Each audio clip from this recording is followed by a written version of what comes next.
Okay. Beta. I'm gonna show y'all boys where I'm from, man. I'm from the. What's it up, baby? You already know it is the big boss hog. Bounce down, can't poke through the door. Hit the top of this box before I get to my soliloquy. Them tough times don't last, good people do. Don't off yourself. Caught him in the hotline, remember you matter. Peak game, 84's on wood. Swing. How y'all doing, man? I told y'all I'm posting every day.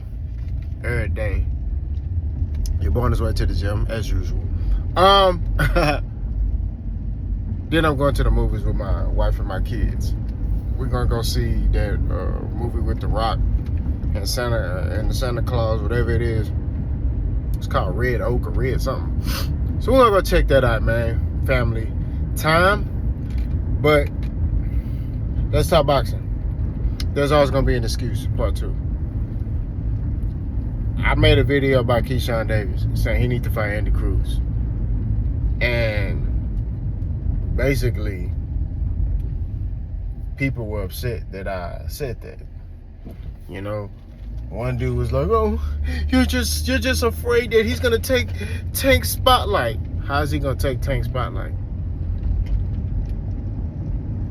Let's just start with that comment. How's he gonna take Tank's spotlight?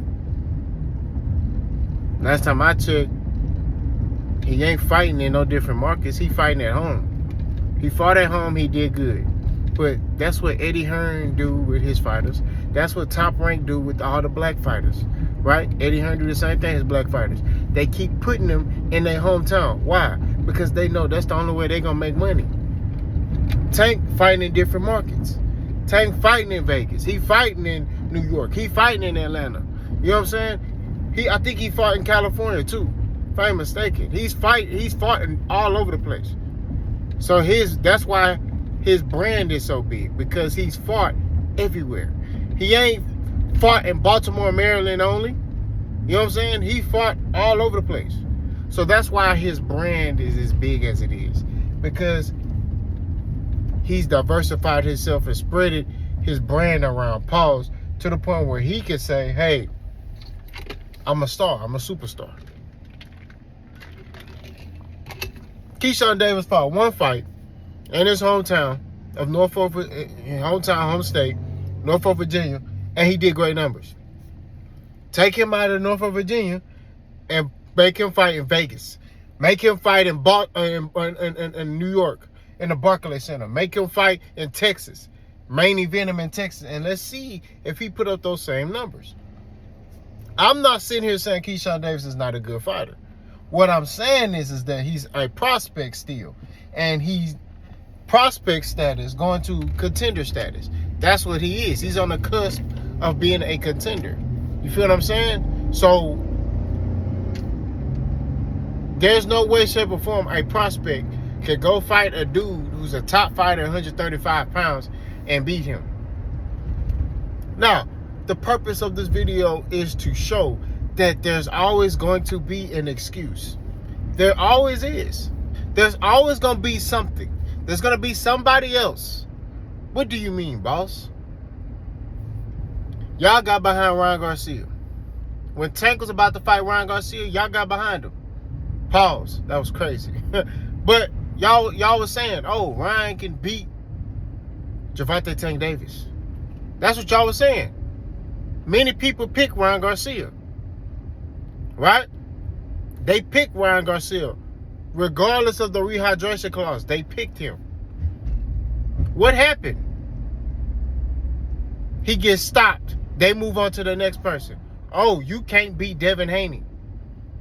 He avoiding Devin Haney. Do I need to keep reiterating this stuff? The whole point I'm trying to make is that if Tank Davis fights Keshawn Davis and he stops them, there's already a built-in excuse right now. If Tank Davis fights Keshawn Davis right now, there's already a built-in excuse. What is it? Oh, Keshawn Davis only got 11 fights. He needed time to develop. Tank, why did you fight him right now? What? This what y'all wanted.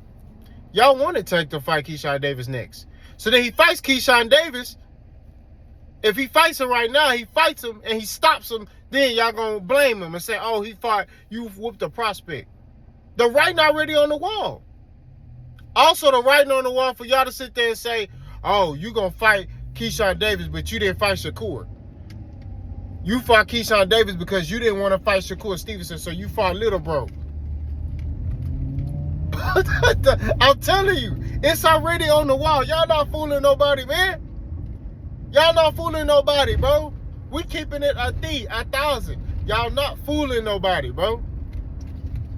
The problem I have with the sport of boxing is too many casuals in here. They sack chase any fighter that they feel like can beat a fighter they don't like. You notice me, I've never said nothing bad about Keshawn Davis. I ain't hate on him. I ain't never said anything bad about him.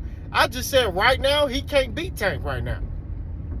And I stand on that. Right now, no. Maybe if he develop a little more, you know what I'm saying? Yeah. Like a year or two, yeah.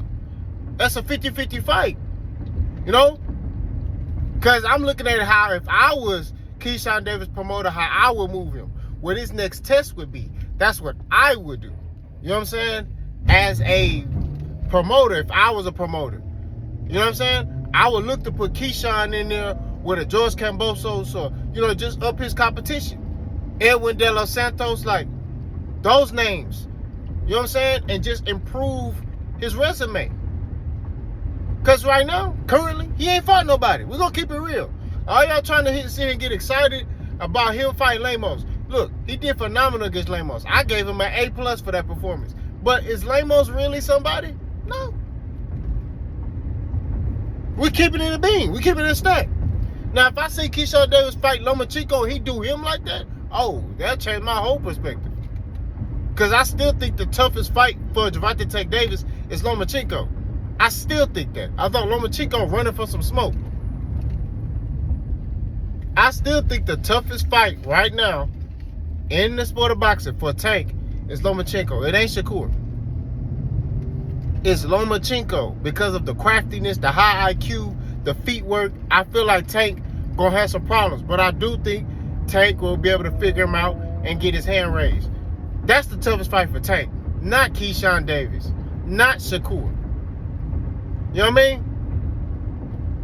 Like, come on, man. Keshawn Davis is a prospect. We can't be getting beside ourselves. We can't rush this thing to happen. That's what's wrong with boxing now. Fighters are not developing. They so quick to try to jump the gun and, I want my fights now. So then they jump the gun, then they get sparked. Then the excuse they come up with was, I was young in my career.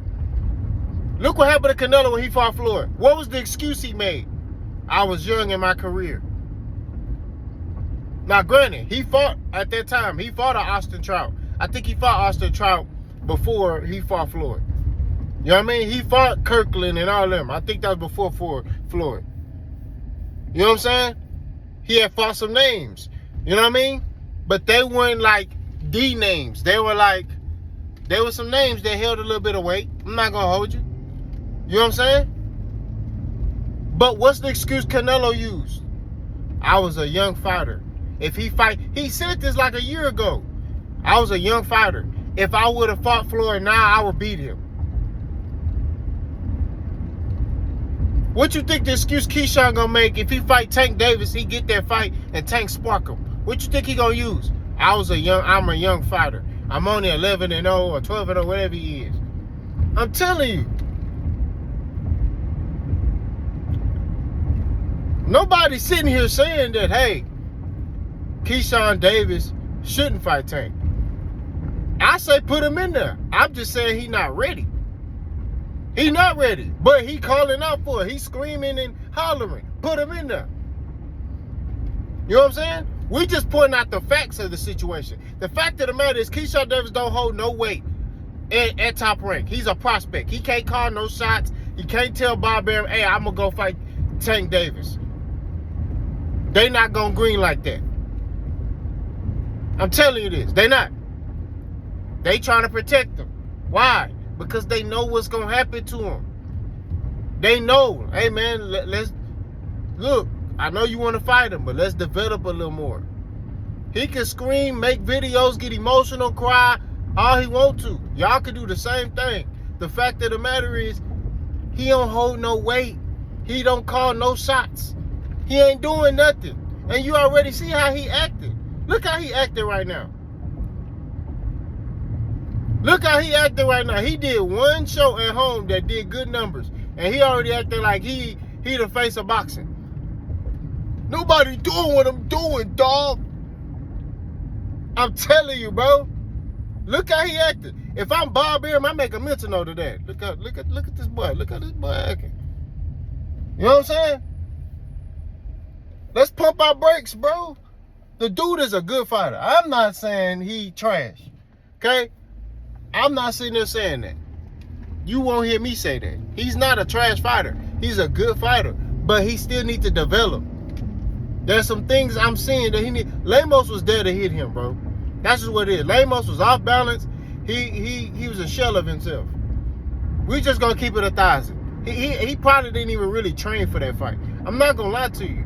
Everybody trying to use Lemos came in there overweight as a weighted advantage. Man, that don't mean nothing. That I get it if he came in there, he was sharp. He wasn't even sharp. Dude wasn't accurate, wasn't sharp, nothing. I'm not trying to hear it, bro. Dude didn't train for that fight. That's what I believe. He didn't train for that fight. He didn't. The man made a little money, you know, because Eddie Hearn and them like to overpay their fighters. They be overpaying dudes that ain't did nothing in the sport of boxing. They, you know what I mean? They overpay them. So then this boy back in Argentina, he eating good. He eating good. Probably got 9 women around. He like, yeah, órale, wey, chiquita, mamacita, matatita. He was over there cooling. They say, hey, you want to fight Keshawn? Let's see what's on my way. Let's go, way. I fight. I beat him. Hola, what is that? I put on for Argentina. I already beat it. I already fought the African. I'm ready to fight another one. I'm telling you, bro. That's what he was thinking. He thought he could just roll out the bed. Oh, I'm ready to fight. No, nah, bro. And I'm not sitting here saying that Keshawn lose to him if the dude was in, if Lemos came in tip-top shape. I think the same thing would have happened. But all I'm saying at the end of the day is Lemos, he's like a gatekeeper, bro. He like, I wouldn't even, he like a gatekeeper. He's like a tough fighter, right? He's that tough fighter that you tell your prospect to fight to basically enter into the realm of that contender status. That's it. Keshawn Davis is still a prospect. He's now on the cusp of entering into contender status. That's it. So if I'm Bob Arum, I'll be like, look, you're going to fight another tough fighter like Lemos. And then we might look to talk to George Kambosos and put you in there with him and see how you do. You know what I mean? That's what I would do if I'm Bob Arum. You know? Like, that's what I'm doing. I'm not finna put him in there with Tank. He gets sparked, and then you ruin his confidence. Now he can't bounce back as a fighter. I'm telling you, all this stuff matters, bro. But all I'm saying at the end of the day, this whole notion of with Tank and Keshawn and Tank, no, Keshawn need to worry about Andy Cruz. Hell, if I'm Keshawn, I'll rematch Nabil Albright. That one that got no contest. I would look to take that fight. You know what I mean? Albright, whatever his name is. I would look to do that fight. I'm not gonna lie to you.